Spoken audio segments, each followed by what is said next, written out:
All right, I'm going to jump right into this, even though this is the Morbid Law channel and I don't have as many people watching, but I'm going to jump right into this, y'all.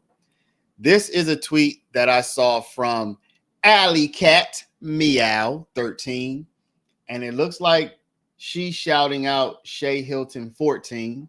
So we always want to give people their credit, give the credit where credit is due. And what Shay Hilton 14 apparently caught today was that when they were about to show some media online today, Abate had his computer. You could see the different files that were on Abate's computer. And as you can see, one of the folders is called Shimel Drinks Cell Phone Dump. Amy Celeste, how's it going? One of these folders is called Shimel Drinks Cell Phone Dump. Now, what I'm going to play here is I'm going to play a couple of clips from people being asked about Shimel Drinks cell phone. Okay, so you can see here, Shimel Drinks cell phone dump. This is on Abate's computer. Now, we don't know. Hi, 504, how you doing? We don't know if Max has had access to this. So this could be a bit of what we might call a red herring. But it's interesting that we're going to have a couple of people who are going to talk about this cell phone. So first, I'm going to play this investigator. I believe she's the person who recovered the cell phone. So let's see what she has to say here. The cell phone, could you publish 107 VV, please? So she's going to talk about recovering the phone. I'm just trying to give a little bit of context.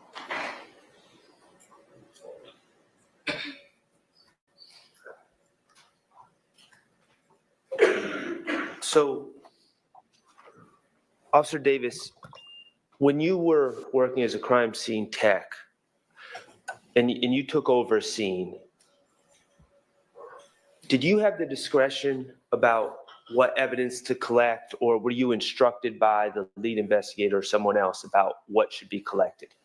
So I don't take over a scene. I work under the direction of the homicide investigator. There are things that I know how to do from training, such as lifting prints and photographing, but then they give an input as to what they want. They might see something that you didn't see. Okay, I'm going to try to jump right to the part vice versa, where I've seen things on a scene that they haven't seen. Yes. Okay. So that is to preserve gunshot residue. Okay. Yes. Okay. The cell phone, could you publish 107 VV, please?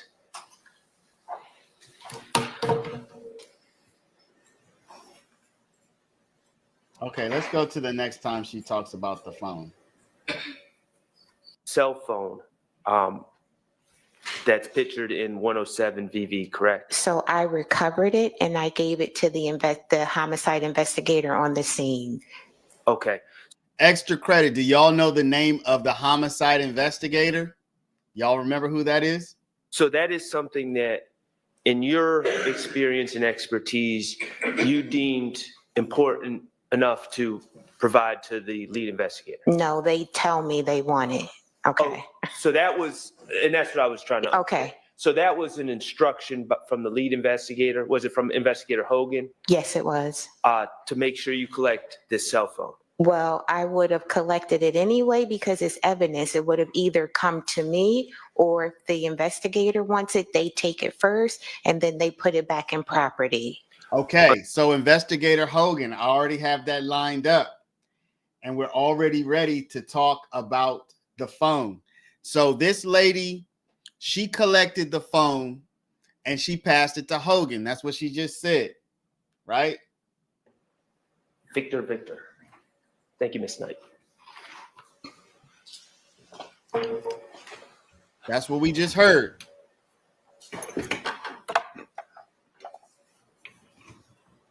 Now Shard is going to show him a picture of drink. Cell phone. Do you see that cell phone in Exhibit 107, Victor Victor?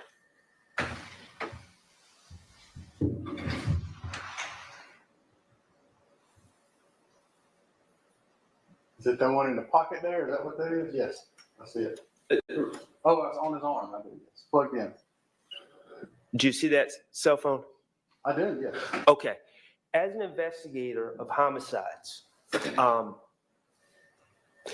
do you often collect cellular phones? Yes, And that's from victims and suspects, correct? yes. Okay. And in reality is cell phones, if you're able to get into the cell phones and have authorization to get into cell phones, they have a wealth of information, correct? Sometimes they do, yes. They can have call logs. Now, if you have a shooting victim, wouldn't you, and you have his cell phone, would not you want to get into that phone? Hi, we got some of our usual suspects here. Good evening. Y'all, I saw this. I thought it would be a good time to just, do a nice little stream on the second channel. And I think this is interesting stuff, y'all. So wouldn't you want to get into the cell phone if you have the cell phone of a shooting victim? That person could have been on the phone at the time of the call, at the time of the shooting. They could have said something. Oh my gosh. And somebody could have, when they didn't reply, somebody could have sent a text message. Hey, are you okay? You never know what you're going to find. They could have recorded something that seems strange, right or wrong. So if you have the cell phone, of course, you're going to look in the phone to try to get some kind of clue as to whether or not it has evidence. It could very well have evidence, right? They can have contacts, correct? Yes. They can potentially have tracking information, who you're in contact with. Places you've been. Yes. You can learn a lot about a person from a cell phone, correct? Yes, you can. You can learn who their friends are. Yes. You can learn who their enemies are, potentially. Potentially, yes. Okay. In this case, as lead investigator, you are aware that actually 2 cell phones belonging to my client have been seized in this case, correct? I believe so, yes. And their contents have been extracted, correct? Yes. Okay.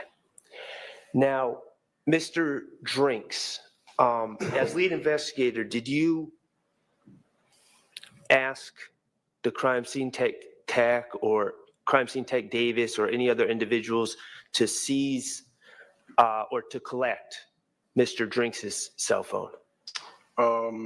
Yes. Okay. And were you ever able to analyze the contents of Mr. Drinks' cell phone?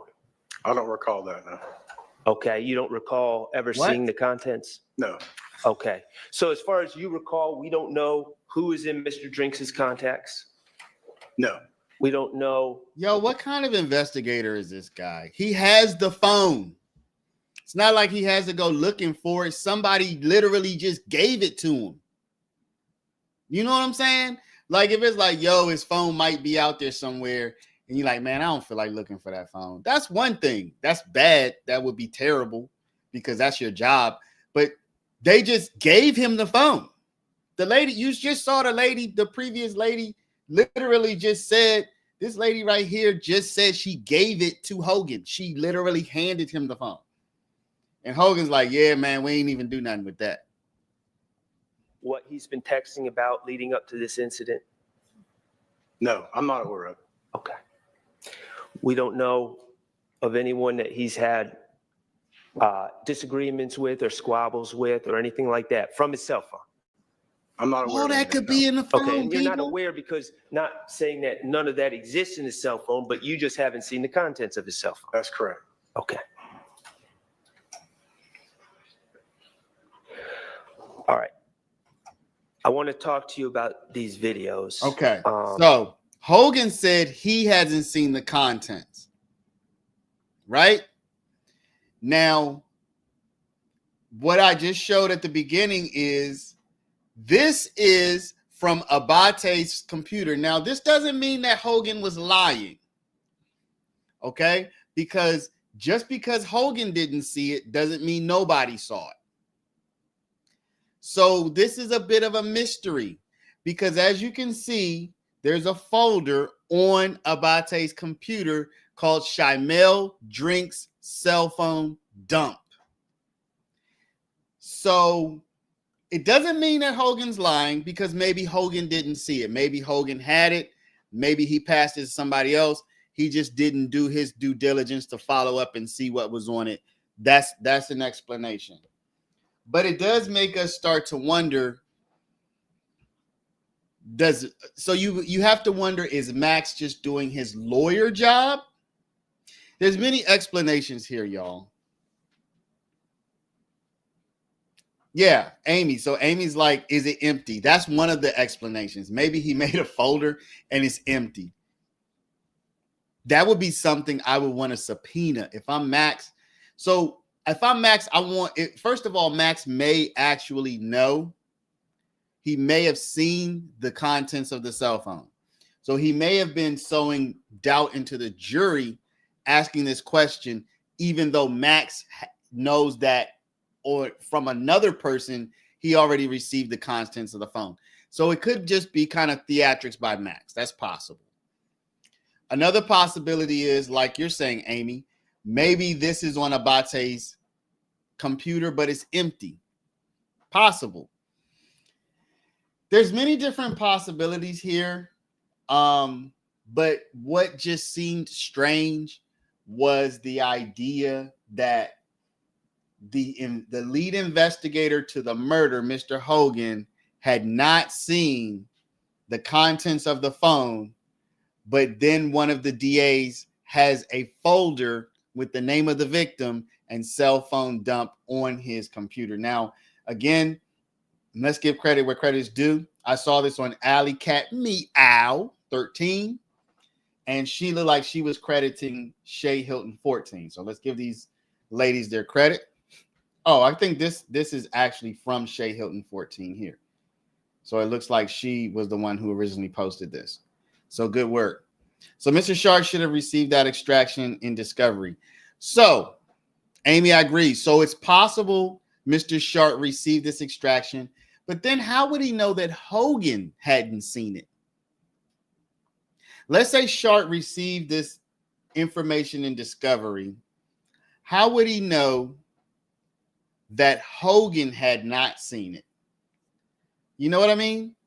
So I don't know, y'all. It's kind of a long shot. It's kind of a Hail Mary as to whether this might turn into something. But I just thought I'd do a quick little stream to bring this to people's attention and to bring this tweet into context with what this lady said about her having discovered the phone and passed it to Hogan, and then what Hogan said about having received the phone, but being unaware of any kind of basically discovery, data dump, etc. that came from the phone. The lead investigator, people, okay? Amy says maybe it was late discovery. You mean after Hogan? I don't know. I just wanted to throw this out there. People are talking about it online. Again, I do think it's a bit of a long shot that it might turn into something, but I think it's interesting that the DA would have this as a file folder. The idea that this folder would not only be empty, but always would have been empty. It's a bit of a stretch, because do you just create a file folder for something you don't expect to have? The cell phone stuff can take a while, especially if they realize they should have subpoenaed it sooner.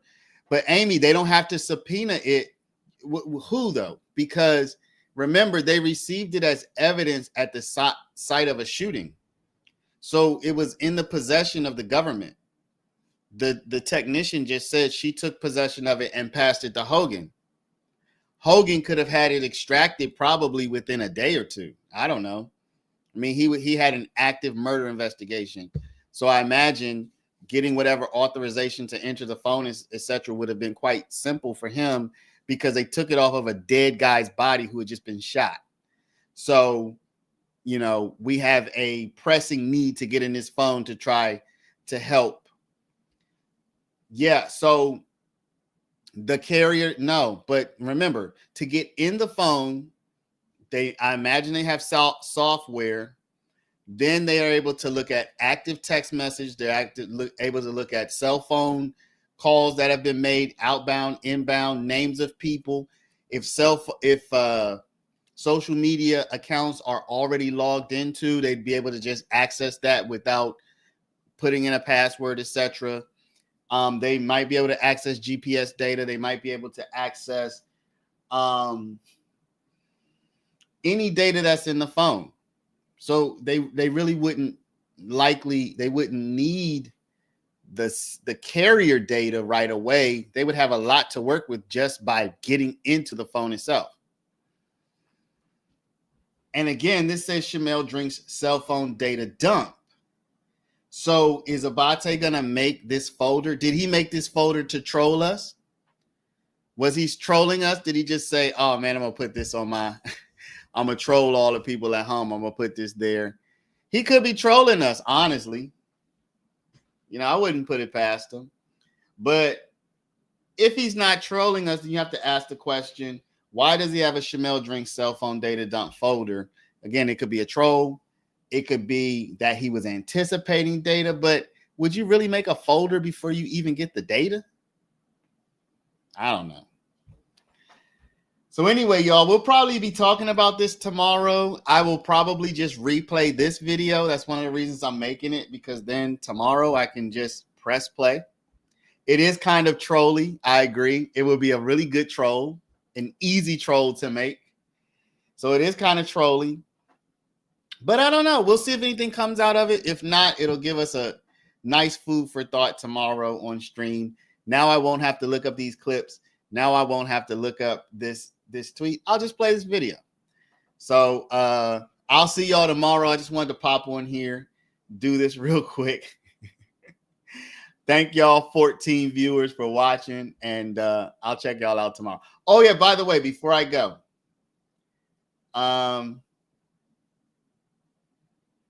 you know what? I just can't even let y'all see what's gonna pop up on my X, because you never know. I'll check y'all out tomorrow. Thanks. See y'all mañana. See y'all tomorrow morning about 8:15. Have a good night. Bye-bye. Thank y'all, though. Thank y'all. Y'all are the best. Y'all rocking with me over there. You rocking with me over here. I appreciate it. I'll see y'all tomorrow. Have a good night. Bye-bye.